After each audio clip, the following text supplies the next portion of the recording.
Bismillahirrahmanirrahim. Qarun, ya, tahu Qarun? Tahu di mana? Qarun itu sepupunya Nabi Musa. Ya, sepupunya Nabi Musa.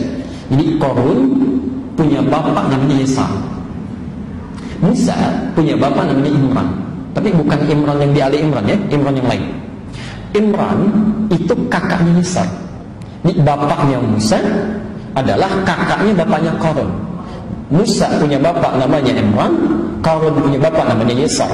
Dua-duanya anaknya Kuhas. Kuhas anaknya Lewi, Lewi anaknya Yakub, Yakub anaknya Ishak, Ishak anaknya Ibrahim alaihissalam. Ya, bin Azar, bin Nahur, bin Abir, bin Kinan, bin Arfahsyad, bin Sam, bin Nuh alaihissalam, bin Mihlail, bin Mutusyalah, bin Kinan, bin Anwas, bin Kis, bin Adam alaihissalam. Ya, gak nyambung ke atas. Nah, yang mau saya sampaikan, Qarun itu kaya atau miskin? Oh, sudah salah. Akhirnya hancur, tidak kan? Awalnya miskin, akhirnya hancur. Jadi awalnya itu fakir, Qarun itu miskin. Cuma punya sepupu Nabi Rasul. Coba tolong sampaikan pada saya, bagaimana cara paling cepat supaya bisa kaya, punya sepupu Nabi. Tapi halal caranya. Cara yang paling gampang, minta didoakan oleh sepupunya supaya kaya.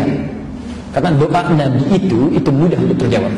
Maka mintalah didoakan ya. Walaupun pada awalnya ditekan supaya jangan sampai terlalu loba dengan harta, sulit hidupnya, tapi dia minta ya. Perhatikan, ini orang punya kecerdasan luar biasa, punya kecerdasan, minta didoakan, diberikan kaya. Ibu tahu apa yang terjadi? Ketika diberikan, mulai muncul rasa lebih dibanding orang, muncul sikap sombongnya ya. Sombongnya nggak tanggung-tanggung, Pak. Tidak tanggung-tanggung. Kalau orang misalnya sombong dengan harta yang tampak dibawa kemana-mana, sombong dengan mobil saat menyetir itu biasa. Qarun ini tingkat kesombongannya luar biasa. Ya. Kalau Anda punya berangkas, kuncinya disembunyikan atau disimpan, disampaikan, disembunyikan atau ditampakkan terang-terangan. Disimpan, disembunyikan. Qarun tidak. Saya ingin tunjukkan, saya di luar kebiasaan orang kaya yang lain. Kunci saya orang mesti lihat. Itu dipikul oleh 10 orang paling kuat di masanya, kuncinya tidak terbawa ya. Di tiap hari kalau kemana-mana pun Qarun jalan, itu di belakangnya ada 10 orang khusus bawa kunci harta bendanya saja ya. Anda bisa bayangkan, dan tidak terpikul itu ya. Saking luar biasa banyaknya ya.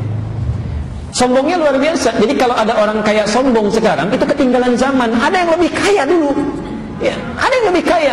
Jadi nggak pantas untuk sombong, karena ada yang lebih kaya dulu dan bermasalah. Sekarang lihat apa yang terjadi. Quran surah ke-28, kita pakai Quran saja, ayat 77.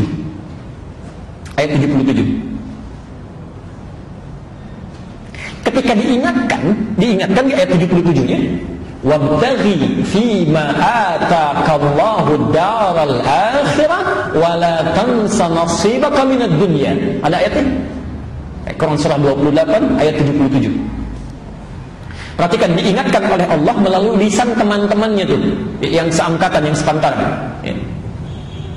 Kata mereka, "Hei Qarun, wabtaghi fima ataakallahu daral akhirah." Harta kekayaan yang Allah titipkan kepadamu ini, hakikatnya, tujuannya supaya engkau menggunakannya mencari kemuliaan akhirat, supaya bekal mencari akhirat ya.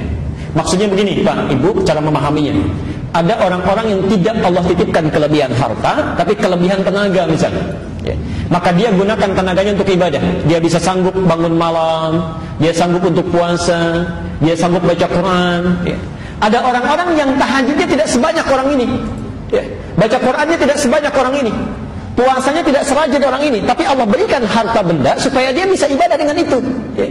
Jadi menurut Allah, kamu memang nggak sanggup banyak bangun malamnya, tidak sanggup banyak puasanya, ini saya titipkan harta benda supaya kamu mengejar amalan orang ini dengan hartamu ya. Digunakan itu. Ini hakikatnya ketika seseorang dititipkan kelebihan, apakah itu harta, kedudukan, pengetahuan, tenaga, hakikatnya itu bekal untuk ibadah, bukan untuk dibanggakan. Keliru, salah ya. Yang jadi persoalan, ketika dijelaskan tentang makna itu, muncul sifat kesombongannya. Lihat di ayat 78-nya, innama utituhu ala ilmin ya. Saya dikasih ini Bukan syukur yang muncul, bukan syukur. Dia tidak mengalir dalam lisannya kalimat alhamdulillah, bukan cuma satu, Bu. Dia nggak ngambil sedikit saja. Ya. Kan ada orang yang ngambil cuma sedikit, alhamdulillah, tapi ya saya juga ada perannya di situ. Kan ngambil sedikit tuh. Kalau enggak, dia ngambil semuanya. Saya mendapatkan ini bukan karena faktor yang lain, ini karena kepintaran saya saja. Anda bisa bayangkan. Ya. Ada orang yang mengambil keseluruhannya. Apa yang terjadi? Fakhasafna, maka kami lipat itu bumi, kami tenggelamkan, ya please harta-hartanya, supaya menjadi pelajaran bagi orang-orang di masa yang akan datang.